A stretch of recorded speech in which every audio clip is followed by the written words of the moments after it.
Ukraine युद्ध के 525 दिनों में पहली बार इतना बड़ा हमला हुआ कि एक ही बार में 200 से ज्यादा सैनिक मार दिए गए। और इस खतरनाक खौफनाक हमले को अमेरिका का खूनी बदला कहा जा रहा है। कैसे, वो आपको हम दिखाएंगे।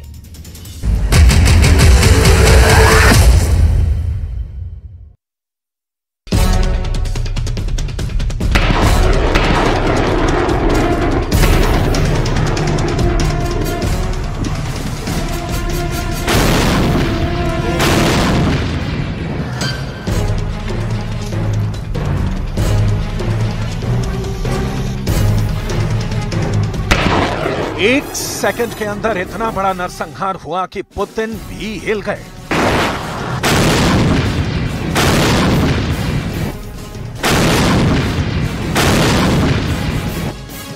सिर्फ 5 मिसाइलों ने ऐसा कदर मचाया कि एक बार में 200 से ज्यादा सैनिक उड़ा दिए गए।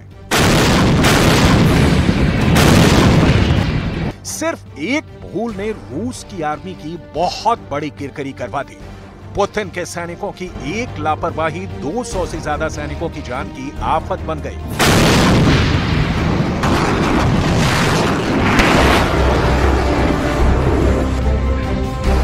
सिर्फ 200 मीटर के दायरे में घेर कर ऐसा हमला हुआ कि एक बार में कई मोर्चे हिल गए।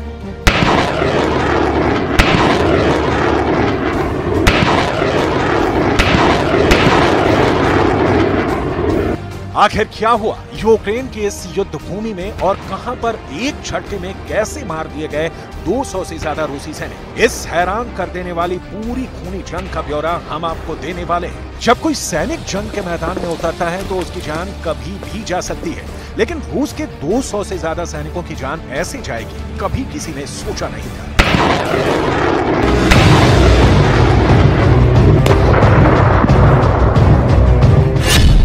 खेरसोन के समुद्र तट पर रूस के 200 से ज्यादा सैनिक इकट्ठा हुए थे। एक साथ 5 मिसाइलें गिरी और इन सभी सैनिकों की मौत हो गई।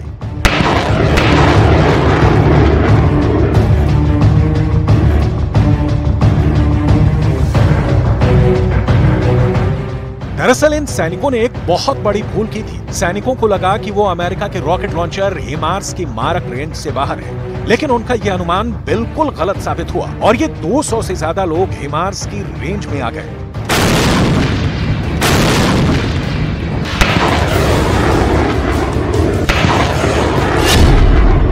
यूक्रेन की फौज ने 5 हिमार्स मिसाइलों से खेरसोन के समुद्र तट पर हमला किया था।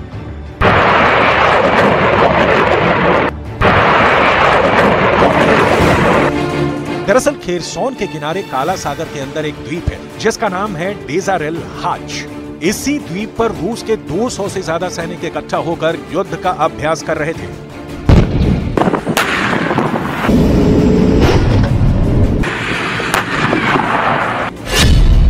दरअसल ये सैनिक फ्रंट लाइन से दूर थे और वॉर फ्रंट से काफी दूर ब्लैक सी में थे। यहां सबसे अहम बात यह है कि आखिर अमेरिका का रॉकेट लॉन्चर हिमार्स मौजूद कहां था। दरअसल खेरसोन के भी 2 हिस्से हैं। एक खेरसोन का वो हिस्सा जो रूस के कब्जे में है और खेरसोन के दूसरे हिस्से पर यूक्रेन का कब्जा है। खेरसोन के इसी यूक्रेनी वाले हिस्से पर अमेरिका का मल्टीपल रॉकेट लॉन्चर हिमार्स मौजूद था।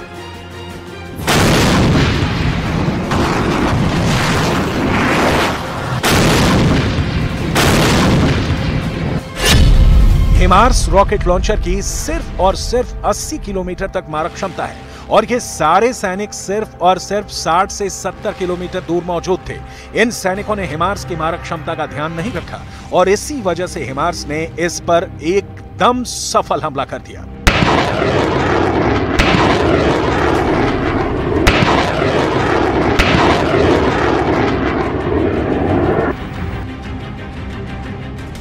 तस्वीरों में दिखाया गया है कि कैसे यूक्रेन के रॉकेट लॉन्चर से दागे जाने वाले खतरनाक हथियार काला सागर के अंदर रूस का अस्थायी प्रशिक्षण शिविर आग के गोले में तब्दील करने में सफल हो गए। इसके लिए यूक्रेन को अपने जासूसी विभाग से भी बहुत जबरदस्त मदद मिली है।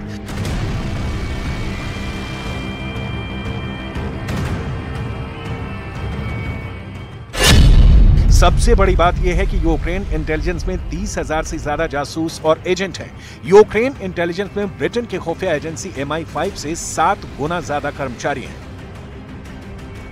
यूक्रेन के रक्षा मंत्रालय की इंटेलिजेंस के हेड काइरिलो बुडानोव भी पुतिन की फोर्स के लिए काल साबित हुए हैं। पुतिन की आर्मी के दर्जनों जनरल अब तक यूक्रेन की जंग में मारे जा चुके हैं और पुतिन के इन सैन्य अधिकारियों की हत्याएं सफलतापूर्वक इसलिए हो सकी क्योंकि इसमें यूक्रेन के इंटेलिजेंस की बहुत बड़ी भूमिका थी। यूक्रेन की सटीक इंटेलिजेंस के आधार पर ही रूस के जनरलों पर हमले किए गए थे, जो सफल हुए। सबसे बड़ी बात यह कि अमेरिका की तरफ से यह भी बात सामने आई है कि रूसी जनरलों को मारने पर अमेरिका की सुरक्षा एजेंसियों के द्वारा भी सटीक जानकारी मुहैया करवाई गई थी। यानी अगर देखा जाए तो यूक्रेन और अमेरिका की इंटेलिजेंस मिलकर काम कर रही है और पुतिन के लिए मुश्किल पैदा कर रही है, और इस बार भी ठीक ऐसा ही हुआ। यूक्रेन की खुफिया एजेंसी ने बहुत खतरनाक प्रहार करते हुए 200 रूसी सैनिकों की सटीक लोकेशन निकाल ली, जिसका खामियाजा आज पुतिन की आर्मी को भुगतना पड़ रहा है।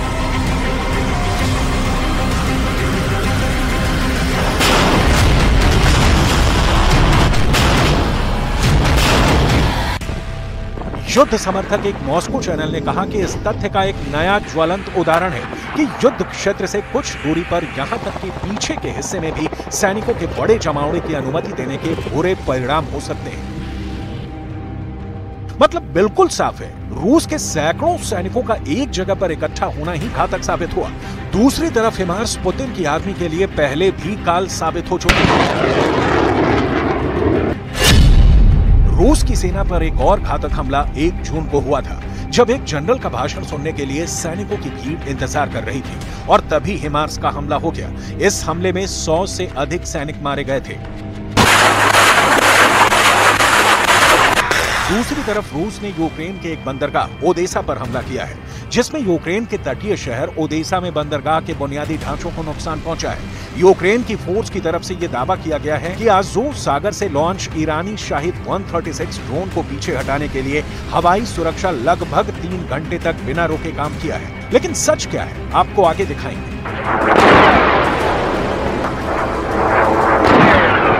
Чергового відділу прикордонної служби «Ізмаїл» поступив сигнал «Повітряна тривога». Наш прикордонний наряд одразу було переведено в режим вогневої групи по знищенню безпілотних літальних апаратів. Ми вирушили на наші визначені вогневі позиції та очікували підліт ворожих безпілотників. По явним звуковим та видимим ознакам було виявлено 2 ворожих цілі. Було відкрито вогонь, внаслідок чого 1 шахід було знищено. बड़ी बात यह है कि पुतिन के टारगेट पर काले सागर का कोहिनूर है। ओदेसा वो शहर है जिसमें बसती है पूरे यूक्रेन की जान, जिसके हाथ से निकलते ही पूरे यूक्रेन का मनोबल टूट जाएगा और बाइडेन से लेकर ज़ेलेंस्की तक बड़े बड़े वर्ल्ड लीडर्स को पुतिन के सामने घुटने टेकने पड़ेंगे। और इसीलिए पुतिन ने ओदेसा पर ड्रोन हमले करवाए हैं, ताकि पुतिन को सोचने का भी मौका ना मिले। Ранок, звіти від наших воїнів від ППО щодо збиття шахедів, 37 шахедів загалом було за цю одну ніч. Частину вдалося збити, але частину. На щастя, люди не постраждали. Є влучання у південних районах Одещини, наші порти. Робимо максимум із партнерами, щоб збільшити постачання систем протиповітряної оборони. Дуже важливо, щоб світ не звикав до цього російського терору. Кожне влучання – це спільна проблема. І не лише України, але й усіх тих у світі, чию стабільність Росія намагається знищити, коли б'є по наших портах, по нашій інфраструктурі. Вже 16 місяців повномасштабної війни, і ми всі разом. Вся дипломатична команда України. आखिर क्यों पुतिन को चाहिए ओदेसा? ओदेसा यूक्रेन का सबसे बड़ा बंदरगाह है। ओदेसा कीव और खार्किव के बाद यूक्रेन का तीसरा सबसे बड़ा शहर है। ओदेसा यूक्रेन का एकमात्र गहरे पानी वाला बंदरगाह है। यूक्रेन अपने कुल निर्यात का लगभग 70% हिस्सा समुद्र से करता है और इसमें भी 65% निर्यात और आयात ओदेसा के बंदरगाह से होता है। ये बंदरगाह राष्ट्रीय रेल नेटवर्क से जुड़ा हुआ है ओडेसा दुनिया के 100 से ज्यादा बंदरगाहों से जुड़ा हुआ है। विश्व स्तर पर माल निर्यात करने वाली कंपनियां ओडेसा में निवेश करना पसंद करती हैं। ओडेसा से पूरी दुनिया के लिए अनाज का निर्यात होता है। 2021 में यूक्रेन दुनिया का चौथा सबसे बड़ा अनाज निर्यातक देश था। ओडेसा के बंदरगाह पर 2500 करोड़ किलोग्राम तक तेल और गैस का भंडार करने में सक्षम एक तेल गैस टर्मिनल भी है।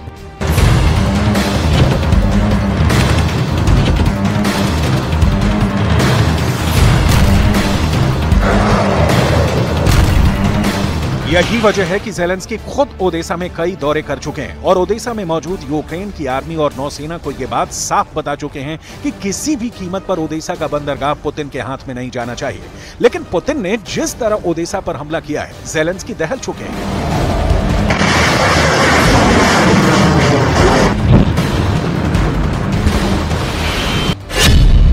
यूक्रेन की पूरी इकोनॉमी ओडेसा बंदरगाह पर टिकी है। अगर ओडेसा बंदरगाह पुतिन के कब्जे में गया तो यूक्रेन अपना माल ही निर्यात नहीं कर पाएगा। अनाज उत्पादन के बाद भी ज़ेलेंस्की अनाज नहीं बेच पाएंगे क्योंकि निर्यात का समुद्री रास्ता ही नहीं मिलेगा। यूक्रेन का दुनिया से संपर्क टूट जाएगा क्योंकि ओडेसा में रूस की नौसेना यूक्रेन को ब्लॉक कर देगी।